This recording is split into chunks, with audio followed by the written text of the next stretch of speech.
Okay, got a notification? Yes. Okay, perfect. Well, hello everyone. Welcome to another edition of 1+1, your place for inconvenient truth-telling and myth-busting. Very happy with the guests that we have on today on this sunny Belgian afternoon. We have Ludo De Brabander of Vrede.be, which is a Belgian left-leaning anti-imperialist publication, a news outlet. And yeah, we're going to be talking about Belgium's role in the world, why NATO is not a force for good in the world, and what the European left and the peace movement here in Europe needs to do about it. So, Ludo, first of all, thank you so much for taking the time to come on today. Yeah. Hey, thank you for having me. Yeah. It's a real honor, and because of my Yankee way of producing or mispronouncing everything, did I get your publication correct? Yeah, more or less. Correct? It was with an accent, but it's more or less okay. Yeah. Okay, perfect. And all right, well, let's get on to it. So Ludo, the first question I wanted to ask you is, what is Belgium's real role in the world, and how does Belgium's brutal colonization of the Congo, Zaire, or the DRC, and what became Rwanda and Burundi, how has that evolved from the colony it was to what I would say is a much more restructured colony nowadays? Yeah. Well, what is Belgium's role in the world? Well, as you know, it's a very tiny country, and a tiny country and a complicated country. Although it's very small, it has a complex political structure with several communities, let's say, the French-speaking and the Flemish-speaking part.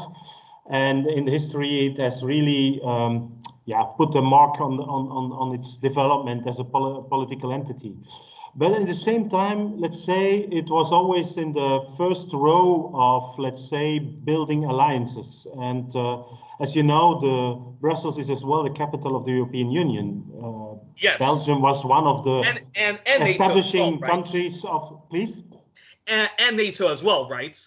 And as well as NATO, that's what I wanted to say. So it has several headquarters, let's say, that are of an importance. So you have the European institutions in Brussels, and let's say it developed since then, and of course you have NATO as a center, as its headquarters, also the military headquarters in Castor. So it is really in that sense a very important country, although very small.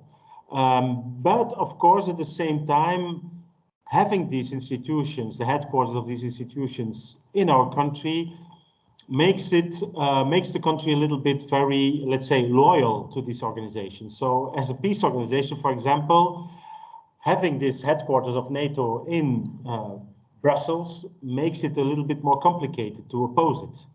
And it's the same for the European Union. As you know, the European Union as well is very much militarizing these last years. Unfortunately, yeah. And it's a kind of contradictory policy. You have NATO, and on the other hand, like under the leadership of France, they try to be more autonomous militarily, but at the same time, it's seen as a pillar of NATO. So you have also a lot of institutions, let's say, and the lobby machine around the Brussels headquarters of the European Union, with quite a lot of people working for the military industry, just to give an example. So also this makes it a little bit difficult, and there is a kind of loyalty to that. So it makes it difficult to oppose it. And your other part of the question, let's say, and maybe to finish it, there is of course the United Nations. Everybody forgets, but as in most countries in the Western Hemisphere, the United Nations seems to be forgotten. And of course it's difficult to work inside the United Nations with the structure it has now, with the Security Council with veto rights, and it's it was like in Ukraine, but it was the same with Palestine. There is also often a country that blocks have any decision. So, and that's maybe why United Nations is partly sidelined, but I think it's also by purpose. You know, United Nations is a real multilateral institution, opposed to, let's say, these institutions I just named, European Union, NATO, that are more cooperations among an alliance of organizations. And if it's in the military sphere, it's essentially almost directed against the kind of, it needs an enemy, let's say. So this is the opposition with the United Nations. And I don't know if Brussels now, as Belgium, as country, is really, it does so with words, but really investing in United Nations as an institution to preserve peace and stability in the world. And that's that's a little bit the problem. But I think it's not unique to Belgium. It's the same for many countries, I think, now, especially in the Western Hemisphere. And you know, the history of Congo, you know, there is just a mission of the king has been in Congo, where he excused himself and Belgium for what has been done. But of course, it's the second time Belgium excused itself for only the second time that Belgium ever apologized. Yes, and it's, as you know, the independence is already like from 60. It's more than half a century. It's 22 years ago. So it's of course considered for many people in Belgium as history. You know, many young people do not even, you know, it doesn't take them much as a concern.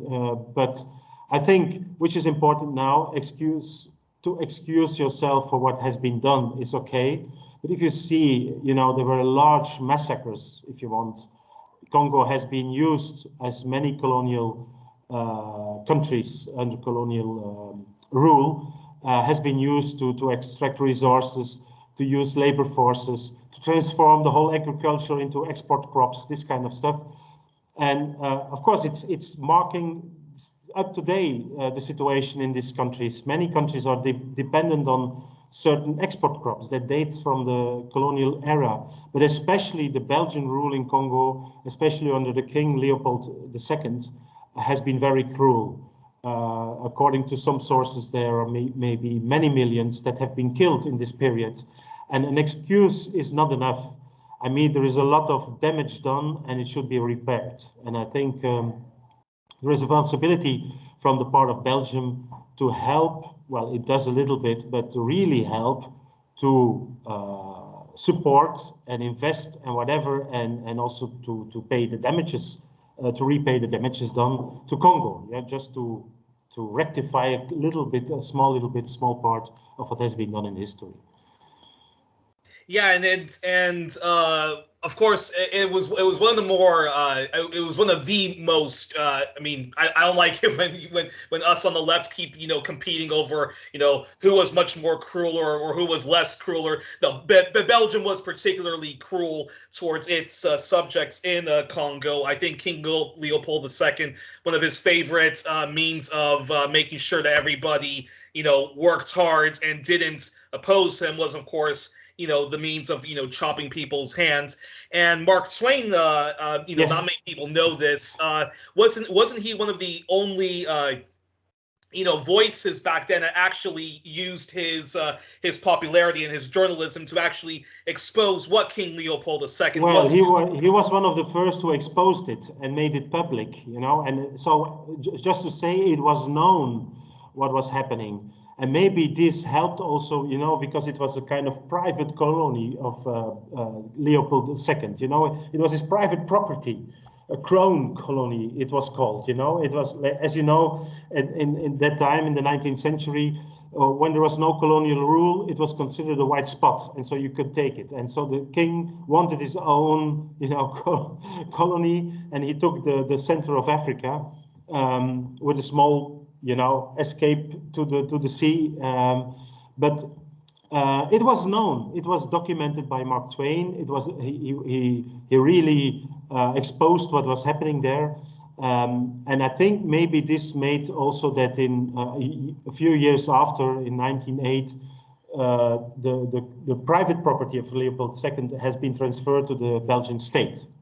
I think, yeah, I think there was so much information about how he exploited the people, how they have been punished for not doing their service for the king, you know. And as you know, the king that time, he said, what was his mission? Well, it was against slavery, as often was said. You know, my purpose is to act against slavery and also to bring God, you know, the Christianity and the good, if you know, if you want, to Africa, to the Central Africa. Wow, interesting. Every cruelty has this legitimation. You know, they try to make it very, very. It was propaganda. For the most black propaganda maybe in history, in recent history.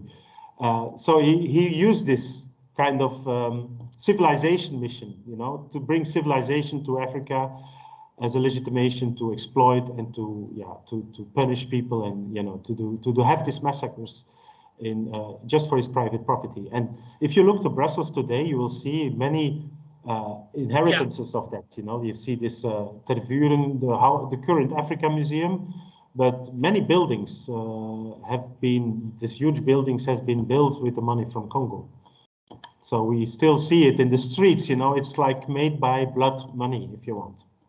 And there are even still statues of King Leopold II, because I'm based in Southern Belgium in Villers-le-Ville, and I remember often, because a lot of friends live in Brussels, but I remember once going out in the sort of Avenue Louise area, and I was sort of by myself and like walking to the Grand Place. And then I saw like this big statue of Leopold II. I thought to myself, wow, that's I was because I was very much shocked that there were still statues of one of the most brutal colonialists. But so as a follow-up question, can you talk talk a bit about because obviously a lot of Belgians, they probably think that they play either a very tiny role in the world, or whatever role they do play in the world, they play a positive role in the world with the European Union. And of course, something that NATO is a force for good in the world. But how is the education system in Belgium when it comes to talking about Belgium's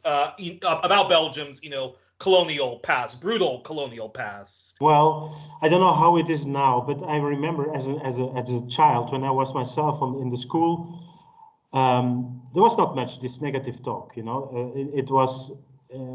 I learned only, let's say, when I was years later, when I was an adult, when I was after I studied about what really happened in through books, and to what really happened in Congo. There was no talk about the murder of Lumumba. Not the Belgian involvement in it, because it seems quite clear that Belgium had a very important role in the murder of Lumumba.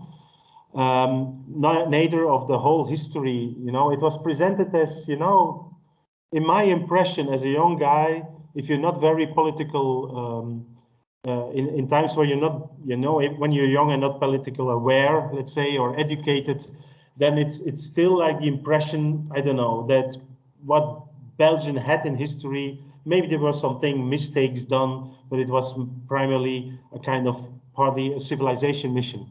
And this is what I understood. And I remember that my own father, for example, he served as a soldier in the area of the Katanga, the south of Congo and Burundi and Rwanda. And he always had this, in mind. He was a very young soldier, 19 years or 18 years, forced to leave school because he came from a poor family. To do his conscription. So he remained in the army, but this was his first time in the army. And he always, gave this impression as it was for the good, for the good of the people there, that he was there, to protect them, to bring civilization, modernization, to support the economy.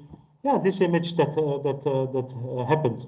So, but talking about the statues, the last years, there's more and more discussion of Belgium's past, and this was due to some writers like Ludo De who wrote a book. He researched into archives about what really happened to Lumumba, and so more and more there was a discussion about what was actually the real behavior of Belgium and in Congo. And then, yeah, more and more there was discussion. There was even a commission, a parliamentary commission, the Lumumba Commission, and that cleared quite a lot of, revealed quite a lot of things that had been hidden before. The role of Belgium, but also there was talk about cruelty. And the last years is a movement really to for example, this Leopold II statues, they have been, you can often find them with red paint on it, because there are action groups, they try to give this image to and there was one in Ostende, it's a coastal city. You will see a statue of Congo, which is adored almost by some Africans. And then you will see one of the hands of the Africans is cut. And this was an action of a Belgian action group in Ostende, just to say, we want, whether this statue disappears, or a clear explanation what happened. And as long as this doesn't happen, we keep the hand with us. It was a bronze hand, a large one. It's a very interesting story. That's a perfect, that's a perfect segue to my second big question, which is, what has Belgium's role continued to be in Congo after independence was formally granted? Because you already mentioned that Belgium had a role in murdering our only real democratically elected government in Congo, Patrice Lumumba. So talk about that and Belgium's role in Congolese affairs, as well as Rwandan and Burundi affairs after independence was given. Well, yeah, of course, Belgium played always an important role politically in the three countries, let's say, and it's one part that's a positive side, let's say, is through development cooperation. There's also these ancient missions, Christian missions on healthcare and education that continue and developed, of course, and those organizations became partly more secular and more critically about what is development, cooperation, and so. And looking also critical into the Belgian history of this organizations has been partly supported by government to support certain projects like in education, healthcare, and other and agriculture, this kind of sectors. This is one part, but of course, if you look back to the period after the independence, then you saw, with Mobutu coming into force, into power, he was quite well supported. There was this also secession movements, and Belgium always played somehow a role in it. In how I can tell, I'm not an expert in Congo, but I think, let's say the red line was to keep somehow the influence and interest of Belgium preserved. As a constant red line into the Congo policy. And of course, with the drastic changes, the disappearance of Mobutu, Kabila coming up, this war in the Eastern Congo. And Belgium has continued to support all of those reactionary developments in Congo. So when Mobutu's when Mobutu's presidency was considered expendable, Belgium, as along with Canada, the U.S., Britain, Israel, continue to play a reactionary role in Congo. You can say in general, maybe Belgium in that sense plays a more minor role, because there was also, of course, the role of the CIA and the U.S. in Congo, or in Zaire at that time, as it was called by Mobutu. But there is of course a very important part of Congo is rich of resources, mining, minerals of all kinds. Look to our cell phone; it would be impossible to have it without certain resources that mainly are found in Congo. Don't forget, for example, it's maybe I can tell you this is a small anecdote, but it's also the first atomic bomb that has been dropped on Hiroshima has been made with uranium found in Shinkolobe, in the mine in Shinkolobe in the south of Congo. The uranium that has been found there, there was a deal between, it was like a trilateral UK, US, Belgium to ship all the uranium to the United States in an exclusive contract and which was under Union Minière, you know, it was a private company. And they just did it, you know, and quite a lot of the first atomic bombs of the United States have been developed with uranium from Congo. Just to explain how important Congo has been, and since up to now in the sense of resources, and how these resources are extracted at the expense of nature, expense of people there, and so. But let's say the red line is, of course, defending the interest of these companies that are extracting these resources. Canadian companies, US companies, there are some British, Belgian, you know, it was always Union Minière, this kind of big companies that have been behind the political curtains, very much defending, succeeded in very much defending their interests. And before we talk about NATO, I wanted to, you know, ask you, which is, well, first of all, it's safe to say then that Belgium is a partner in crime to the Anglo-American empire and sort of a pan-European empire, which is what the European Union / NATO is trying to do, right? It's safe to say that Belgium is a junior partner in that, right? Yes, of course, yeah. It's very safe to say that, yeah.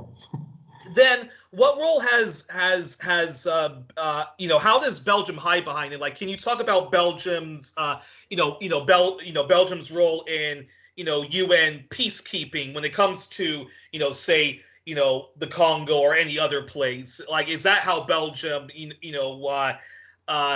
plays its part as a, you know, junior partner in imperialism?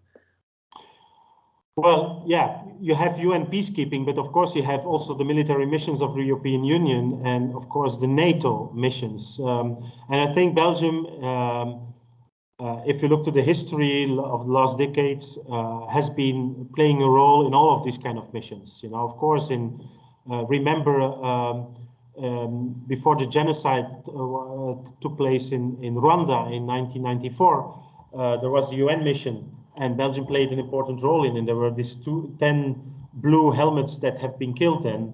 And of course, it was traumatic for Belgium, and it also gave, let's say, was the moment that Belgium needed to have. There was really a Rwanda commission, you know, to research it and also to look into the role of Belgium in this kind of missions and how they have been protected and not protected. Belgium played a role in the UN missions in former Yugoslavia and so. Also in Africa, in the north of Africa, in the Sahel region, which becomes more and more important in European policy. Mali, you know, with the so-called terrorist groups there. And well, this is one part of the foreign military policy, let's say, of Belgium. But of course, very important are both other pillars. You know, the NATO.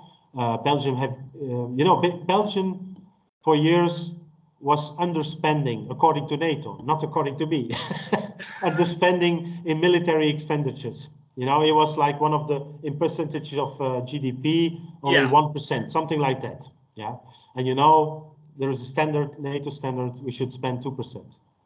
And so I think to compensate that, Belgium was always very active and showing its loyalty to Washington, because, you know, NATO is Washington, is the leadership of NATO. By being very active each time it was asked to participate in missions of the NATO. I remember Afghanistan, you know, there was this ISAF force from end of 2001. Belgium immediately took part in ISAF when it was 2003. It became a real NATO mission, you know, under the NATO umbrella. UN NATO mission was a little bit mixed, and it stayed there almost until the end. And until 2014, it was really with fighter jets. I think around 2010 there were like 6 fighter jets, which is a lot for Belgium. And in the maximum, in the height of its participation in Afghanistan, 1,200 troops took part. And then they were involved in training missions in Mazar-e-Sharif, which is in the north of Afghanistan. This is one example, but it also took part in Libya, in the war in Libya in 2011, and with 4 fighter jets. You know, as you know, there were like a few countries, not all NATO countries took part, and it took part in the missions in Syria and Iraq, northern Iraq, against the Islamic State. So each time there is a kind of mission. Supposedly fighting against Islamic State. Supposedly. Well, yeah, this is the official official reason. But Belgium was always, showing its loyalty, although underspending according to NATO, compensating it by showing that we are capable and willing to participate in this in these wars or military operations. And then you have, of course, the EU missions, this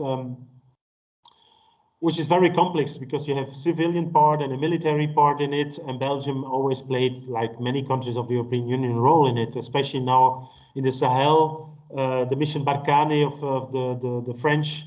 But it becomes very, very, very difficult. There has been coup d'etats in Mali in 2020 and then again, and it was supposed to transform this in this mission in Tabuka, it's called, I think.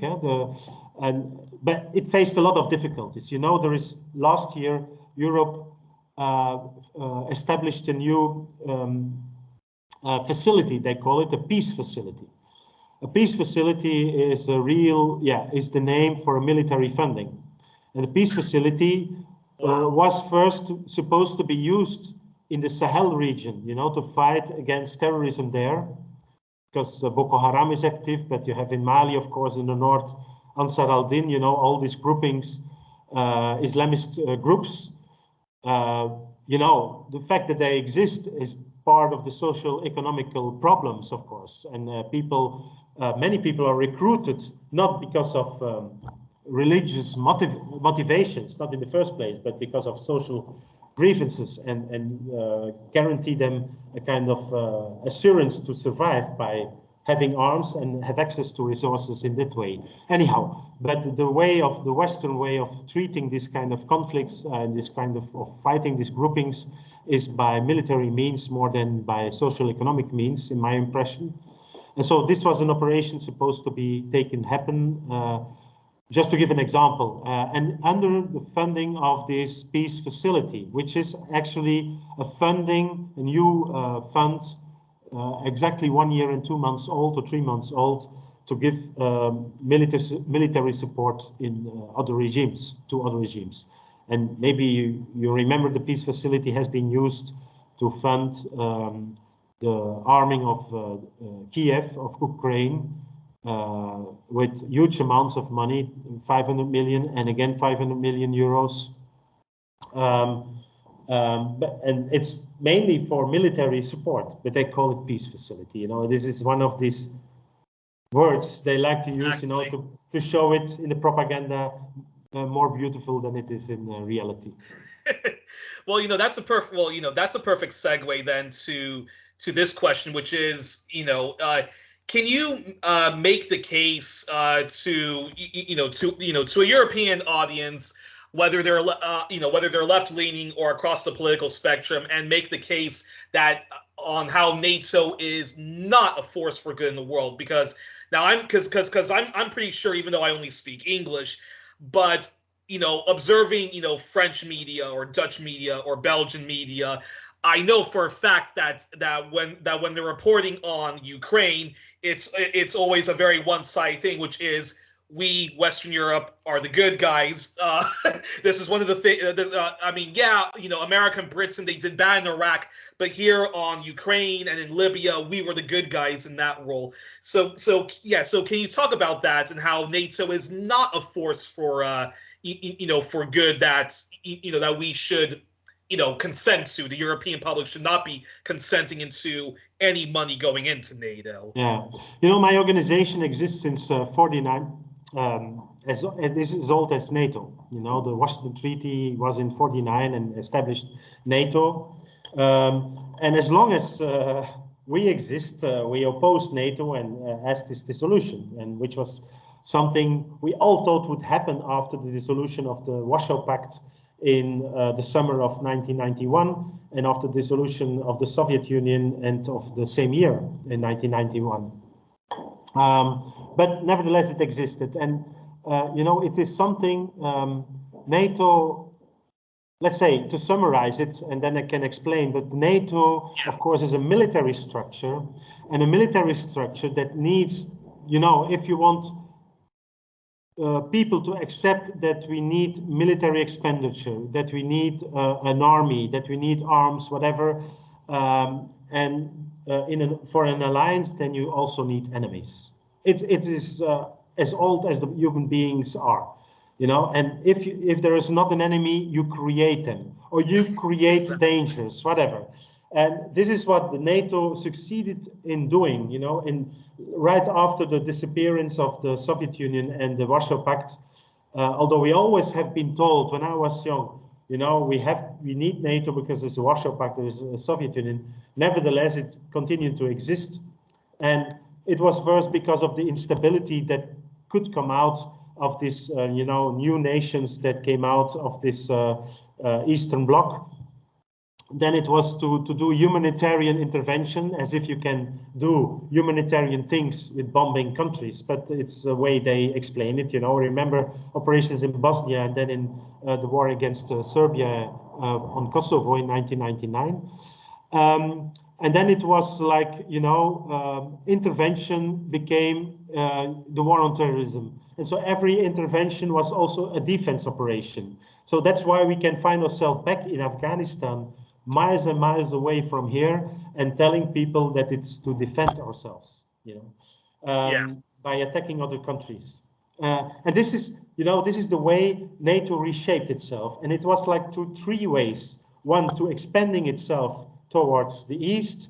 Secondly, to what they themselves called non-Article 5 tasks. Non-Article 5 refers Article 5 in the NATO treaty. It means when one country is attacked, all countries together will defend or will support the country attacked.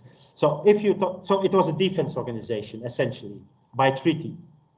Now with the transformation, they talked in the beginning of non-Article 5. So it means intervention operations. So to do interventions in the North of Africa or whatever, in Yugoslavia. And the third was by establishing global alliances worldwide. You know, Partnership for Peace with many former Warsaw Pact countries, but also with Japan, with Australia, you know, even with Colombia, with Israel, these countries. We established cooperation, Istanbul Cooperation Organization, Mediterranean Initiative, you know, all kind of cooperation. So what NATO succeeded in doing was not only keeping to exist, but expanding itself into a very global organization, to be a kind of military force of an economical bloc, because this is the essential story of what NATO is. It is to defend interests, you know. And if you see these frictions with Russia, and soon, and we have already, you know, remember the American policy under Obama, the pivot to Asia, as he declared, you know. Yeah, exactly. And Trump continued that policy, and Biden, you know, now they are distracted with Russia and Ukraine, but after it will continue, and China knows it because it's increasing its military budget drastically. Taiwan, whatever purpose, legitimation we can find for having this confrontation with China as well. But these are, you know, the first Secretary General, let me say it like that, the first Secretary General Hastings, Lord Ismay, it was his name, he was a British guy, in the beginning of the 50s. He said, when asked, he said, what is the purpose of NATO? Well, the purpose of NATO is to keep the Russians out, the Germans down, and the Americans in. So the NATO always served as a foothold for the US in Europe. And if you look to the Ukraine today, you know, US is not interested in bad relationships with China and Russia because it comes at the expense of probably United States. If you just look to the gas discussion, you know, we don't want any more gas from Russia because through gas they are funding the war in Ukraine, and that's true. And what we do? Oh, hopefully, this was even in the press. Luckily, the US will help us out. They will give their liquid natural gas, you know, and they will transport it. And if you look to the websites in the US of the energy agency. I don't know exactly how it is called, but then you see that there is a growing export capacity of liquid natural gas for the world market, and they will become more important on the world market than Qatar, which was on the first, which up to now was the most important gas producer for the world market.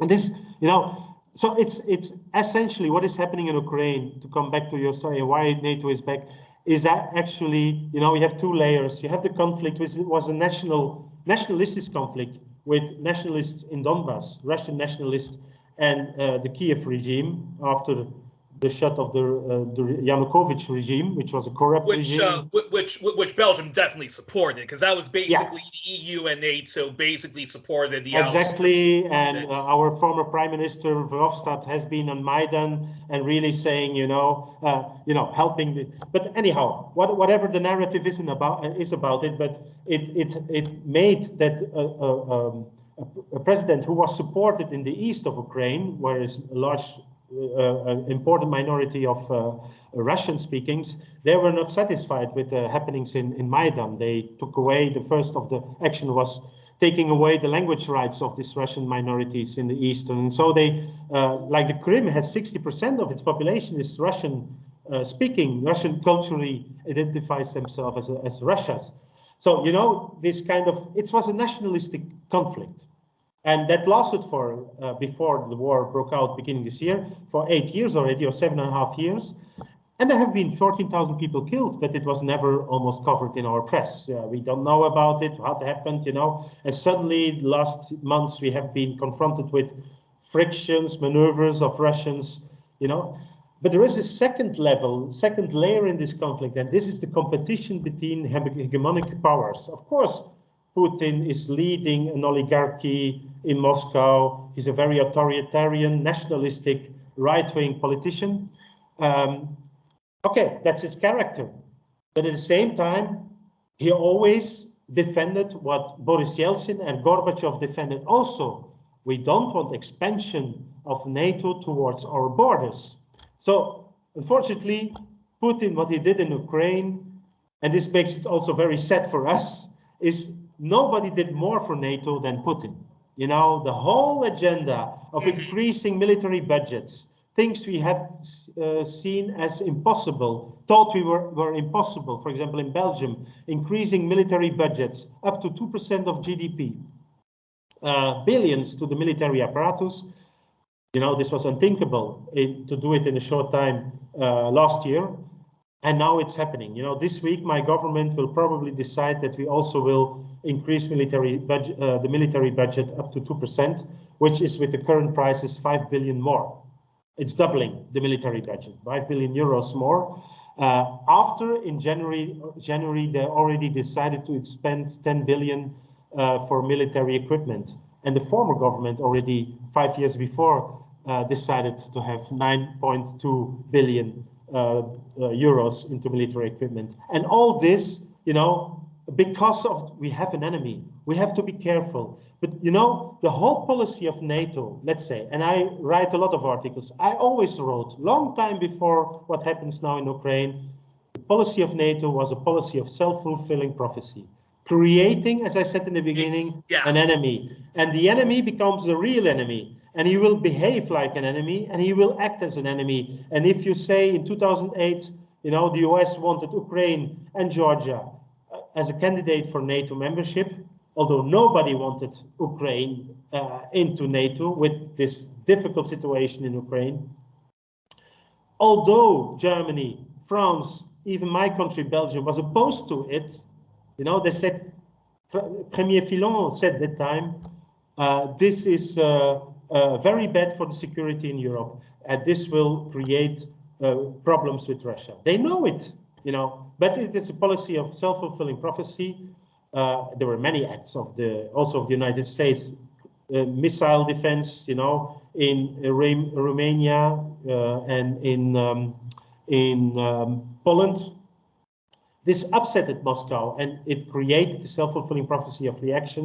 They act, and so, and of course, you have to condemn what Russia did. They invaded the country, they created a lot of problem and human suffering in Ukraine.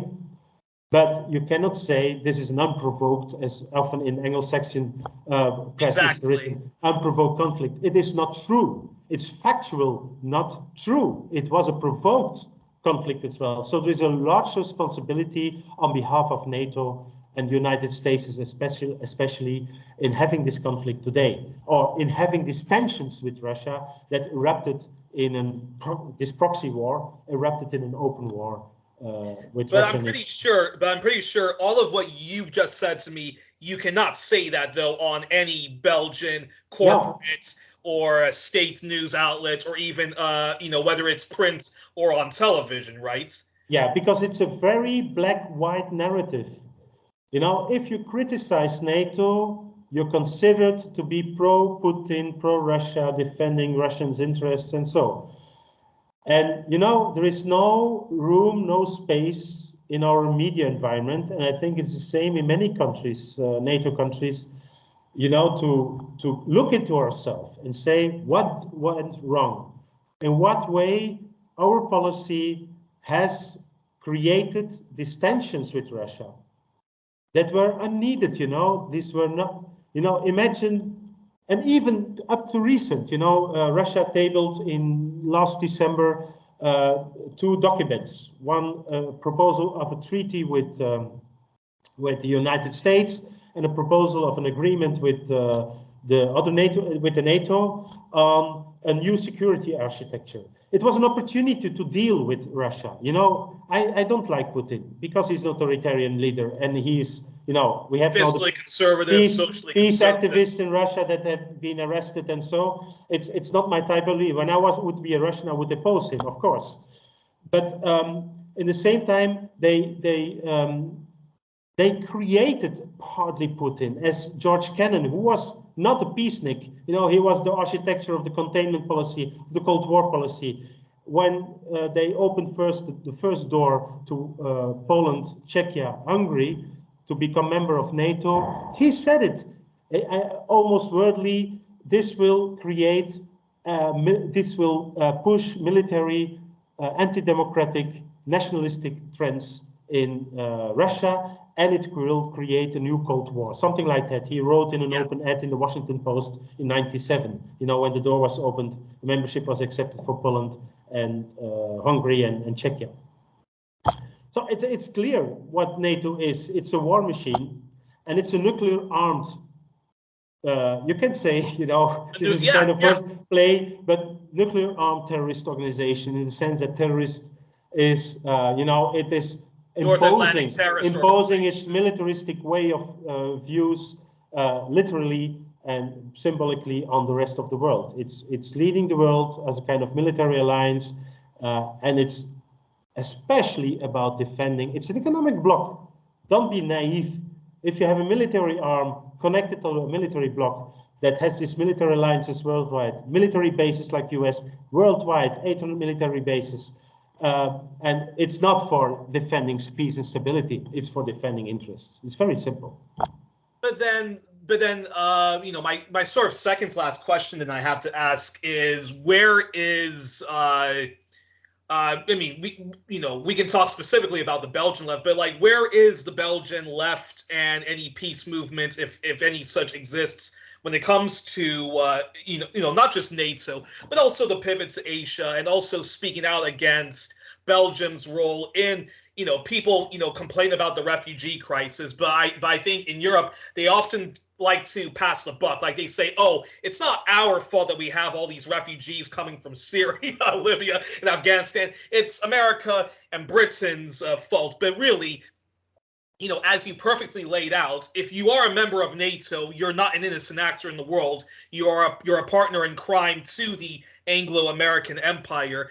And where is the Belgian left, speaking out against NATO? Where are the Belgian socialist movements, the Greens? Or do a lot of them, unfortunately, have what I call an imperial blind spots? Like, they think that NATO is a force for good in the world, so therefore they support NATO, and they just, recycle whatever, propaganda is in the press by saying, Putin is Satan incarnate, so we have to fight against Putin. The Chinese are doing da-da-da-da-da, so therefore we have to fight against that. And yeah, we're sorry about the refugee crisis, but hey, we had to, overthrow Gaddafi, and we're trying to still overthrow Assad. So where is the belt? Yeah. Well, there are many parts or many reasons or possibilities to answer your question. First of all, concerning Ukraine, I think there's a lot of confusion, also in the left. I remember the same happened with, when in Syria the war broke out, of course, with the brutal regime in Damascus, Bashar al-Assad, and there was a part of left saying we have to arm the resistance, as the part of the left is saying now the same with Ukraine, neglecting the nationalistic character of the conflict inside Ukraine. Because imagine that Kiev would overthrow Donbass. What will happen with the nationalist movement in Donbass, the people who are a member of it? Will they be, just walk away and walk around, and will there be peace again? I don't think so, so this is, but there is confusion, and this is partly because of, this is a brutal aggression war by Russia. And of course, the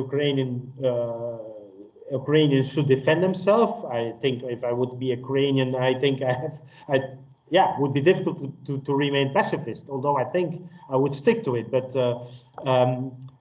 anyhow, I can understand it. This makes it confusing, At the same time, what is the responsibility of NATO, how they helped creating these tensions that also symbolically or not symbolically, that is where Ukraine is a kind of symbolical output of it, these tensions among these big powers. All this we know, but it makes it very difficult to mobilize. We had the same with Gaddafi, when this operation came, we had a demonstration, but it was very difficult to mobilize. We had maybe 2,000 people in the streets because of this discussion. Because Gaddafi is a brutal dictator, he's oppressing his own people. Verhofstadt, the same Verhofstadt who was in Maidan, he said always, we have to be careful in Benghazi, which was in the eastern coast city in Libya. There will be a massacre, there will be a genocide even. Although it didn't happen, but it was like this image, this vision. And so, then we have to protect, no-fly zone, we have to protect the Libyan people. Actually, it became an air force, a supporting force from air for the opposition, finally, to have regime change, the real character of the war then. But, it confused people. It's always the same. And they use human rights, humanitarian reasons, democracy, and on the other side, dictatorships, and so to legitimize military operations, although these military operations are seldom successful. Because once the cameras are disappearing, like in Libya, nobody talks about how it helped Libya destabilization in Libya. And for years going on, and many people that have been killed, and how many refugees going to Libya, suffer in Libya, have been pushed back into the same Libya that is destabilized and where people are drawn. All these kind of consequences of that war, that this is away from the cameras and away from the confusion. So where is the left? The left is, it's not only a Belgian phenomenon. There is a left wing, let's say, on the political level. That's maybe the second thing, which makes it a little bit difficult. And now I'm speaking also for Germany, but also for Belgium. For example, the government now, which is a complicated country, 2 languages, but 7 parties are member of it, 2 liberal parties. Okay, we don't talk about them. They will follow NATO and whatever. But you have a Christian Democrat Party. Okay, they are like in the center. But you have 2 Social Democrat parties and 2 Green parties. And especially the Green parties, they have their roots in the pacifist movement. But look to Germany, Angela Baerbock, she's Minister of Foreign Affairs. She does the same as Joschka Fischer did when he was foreign minister in Germany during the Kosovo events. He was the most militant in acting against Serbia and saying there is a genocide coming and we have to act and we have to push back the Serbian army and so on. Well, the Greens, this is what I want to say. This week, probably, as I said, the government will decide to increase military budget. This massive amount, or this massive increasement of military budget, it's unique in the Belgian post-war, second post-war history, World War history. So, and what is astonishing, this is happening with the involvement of social democrats, socialists, and Greens in the government. And of course, you know, I don't know what happened there. You know, we discussed with, I know part of it. I know also people that are active in this Green movement. They do not always agree with the leadership of the party, but it seems like they have no weight on foreign policy, on defense policy, or they still are in this atmosphere of we have to do good, you know. And you often hear these circles about I mockingly call those people the Western do-gooders. Like we have to do this, and then even though we're completely being played, and you're completely you're doing the dirty work of the imperialists, there's no accountability afterwards, because as you mentioned, as soon as it's just on to the next. And they like to use very much this, this alignment of Europe, the values, the human rights. I always say, if you want to see the human rights of Europe, okay, look first to the arms trade. Who is the most important client of Europe? It's Saudi Arabia, this peaceful, democratic country in the Middle East, in the Gulf. This is our most important client, using these arms in Yemen and so on. But they use it often, and this makes it also difficult. So on the political level, let's say the formal political level, the parties that are active in the political scene, I'm not talking about movements. You have only one party now, unfortunately, and this is the left-wing PTB, PvdA. It's a unitarian party, which is also rare in Belgium because most are structured along the language lines. Yeah. This is the only party that defends, let's say, what we as a peace movement also defend. Be careful, at least be careful. We are opposing with arming Ukraine. Sorry to interrupt, but just clarification. The PvdA party, is that the Workers' Party of Belgium? Yeah, that's the Workers' Party. You can compare them with the Socialist Party in the Netherlands, or with La France Insoumise de Jean-Luc Mélenchon in France. These parties, well, they call themselves still Communist Party. They are very active on opposition, but this is the only left-wing opposition in parliament. And of course, with the war in Ukraine, the involvement of Belgium in arming Ukraine and whatever is happening, the NATO policy that is strictly followed up, the increasement of the military budget. Well, Greens, Social Democrats are part of the government, so you have only on the left-wing side, because the right-wings won't oppose this, you have only the PTB, PvdA. Well, they became a little bit more important in the political scene because they have a representation, considerable representation already in parliament. And concerning, if I have to trust the opinion polls in the Flemish part, for example, they have like 9% people that want to vote for them. So it's an expression also for people. It's not connected only of the war. It's also connected to the purchasing power of people, with the energy bills that are increasing. And it's connected, of course, with Ukraine, the food prices. No, all this stuff is, of course, what makes this party more popular for a certain class of people. But it is the only party that is, like I say, on the formal level that defend our position. We had a demonstration on the 27th of March.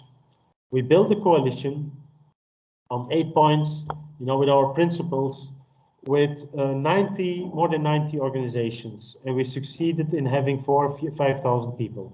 It was not a massive demonstration as we have seen against the war in Iraq. Remember the 15th February worldwide movements we had.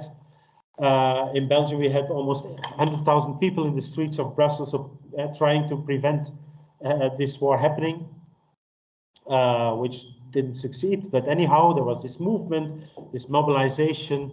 Well, we had it on a very much lesser level. I was a little bit disappointed because I thought to have, at least the capacity to have 10,000 people in the street to show we are defending diplomacy. We are defending peace and so, and opposing NATO policy, and yeah.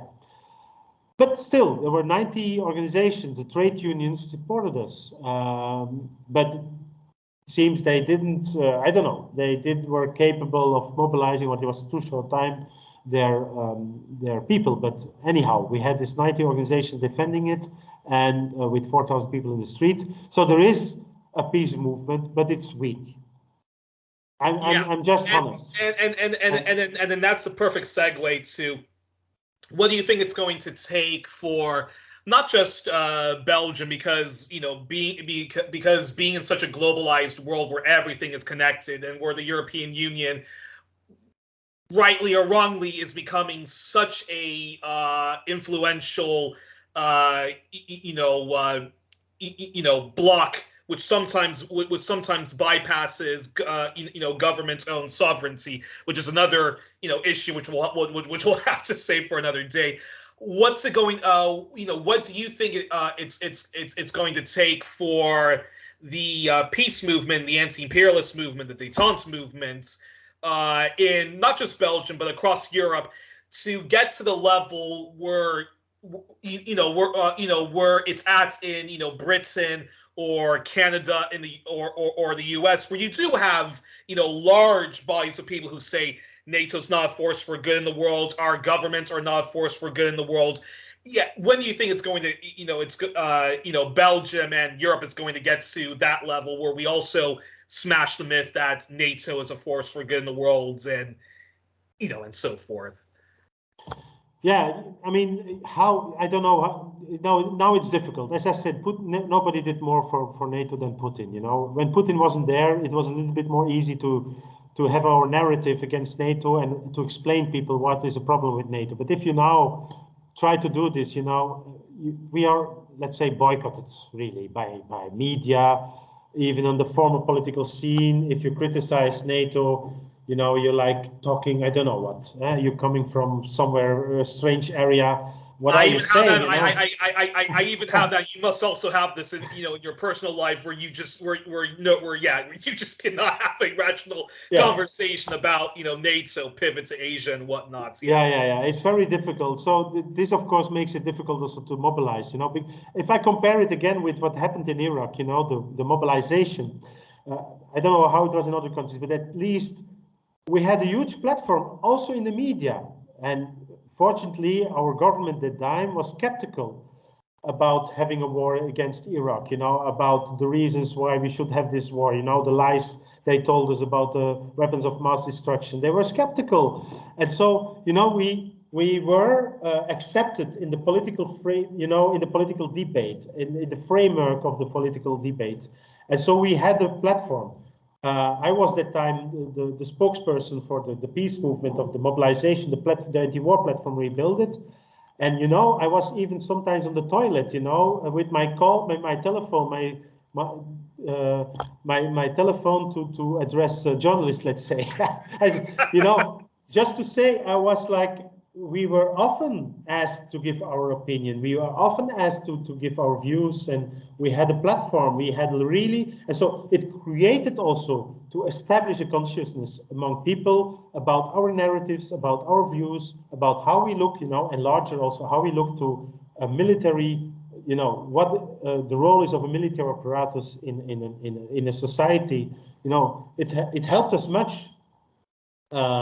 In bringing out our narrative and reaching out to people. And this is now practically impossible. It's very difficult. We have, of course, now internet, which is more developed, but you have so much competition in internet and whatever. I don't know what the reason is, but anyhow, it's far more difficult to reach out to people with our narratives and to have it really on the mainstream. And as long as it's not mainstreamed, literally mainstreamed in the area, in the political area, you're not. And then secondly, I think there is the part of the peace movement, the left-wing movement or whatever. I think there is still not enough union. And this is, let's say, I will do it openly, although it's not strategically or tactically good to do that. But we have end of June, we didn't talk about it, but there is this very important NATO summit in Madrid will happening. each time we had the three in Brussels recent years. We always tried to make it a real international event, to make an international movement against NATO, not only from NATO countries, but also the global South. And so just to say, it's in our interest, of the people's interest, to oppose NATO because it's extracting necessary means to the military apparatus that we need for addressing climate change, addressing social needs, public services. And also, NATO is not in our interest because it is an organization that is not interested in having good relationships with other powers. And we need good relationships with other powers to address the same issues: nuclear arms, climate change. You know, if you don't have global good relationships, you cannot address them in common. But unfortunately, now going up to Madrid, the peace movement seems to like divided, seems to have no strategy.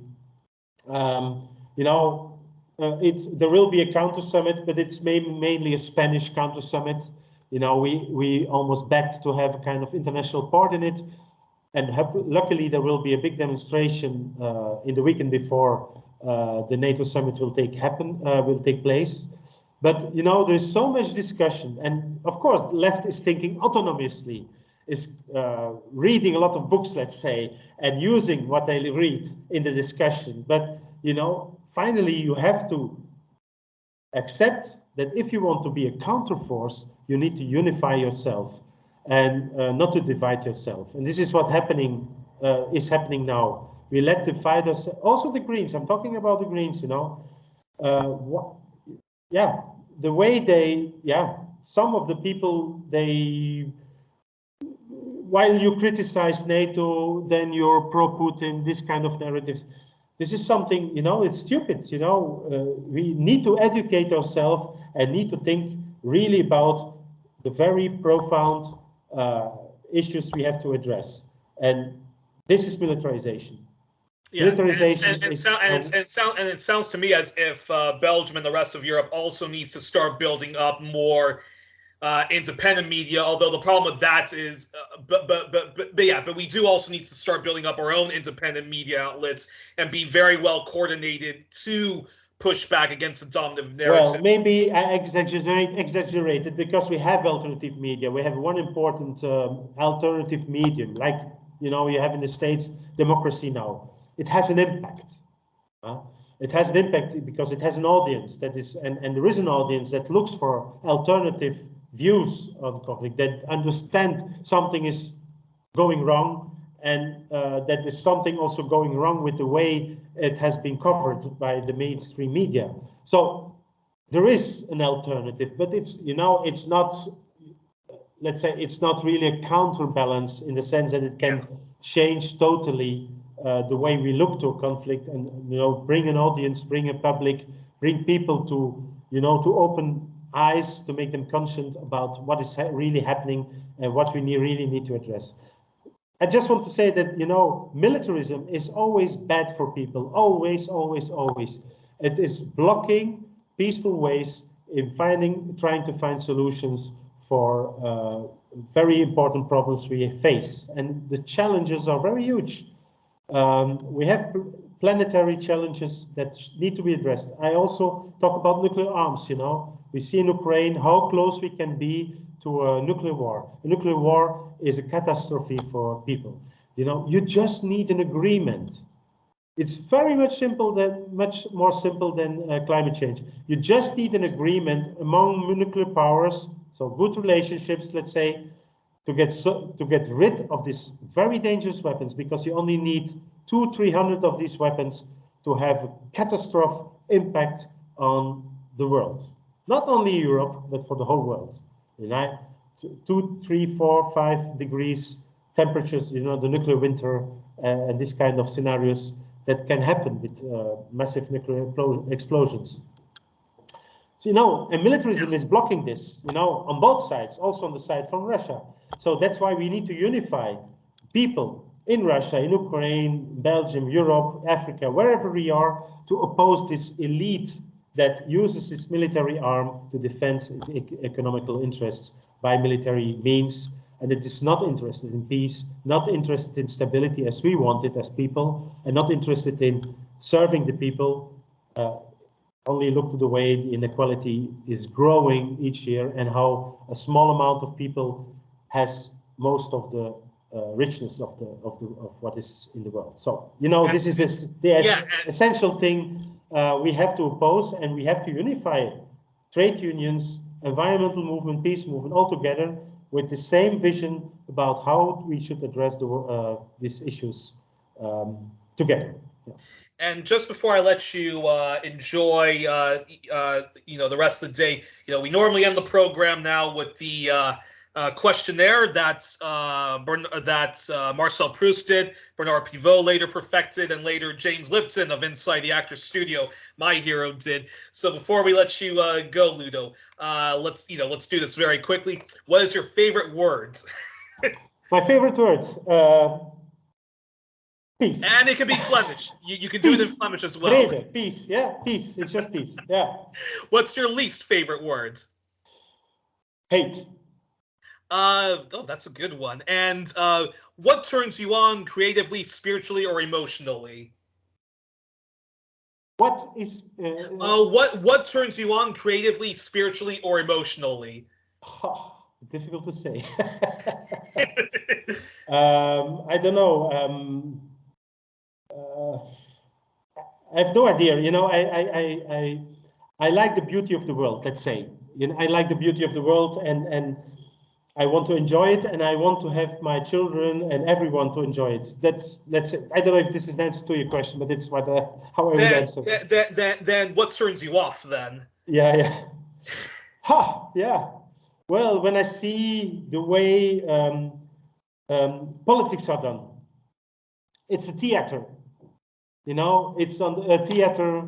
It's behind, and you know, it's a fake debate sometimes. You know, I don't know how to explain, but it's a lot of theater. You know, the way they do press conferences, the way they talk about it, and in themselves saying, "I'm just talking bullshit," you know, but I'm talking, you know, in a way that I should win the voters their vote, something like that. You know, I hate that. I hate exactly. This. So it's far away from my way of doing politics, from the principles and the values I want to defend. Yeah.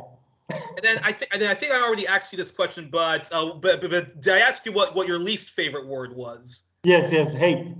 Okay, then then what sound or noise do you love, followed by what sound or noise do you hate? What noise? Yeah, what sound or noise do you love, followed by what sound or noise do you hate? Sound of noise. I like the sound of birds. Or many people on this program love the sound of birds and oceans. Yeah, it's cliche. Then what sound or noise do you hate then? Yeah. Well, I hate, let's say, the noise of. No, I like the noise of a city as well, but I hate the noise of, let's say, a motorway. You know. Exactly. Sitting along the motorway and having these disturbance noises where you cannot talk anymore. Yeah. Exactly. Then, what's your favorite curse words? And remember, it can also be in Flemish. So. My favorite curse was domme. Good one. Then, what profession, if you weren't doing your brilliant journalism and peace activism, what profession other than yours would would you love to do? To be a musician.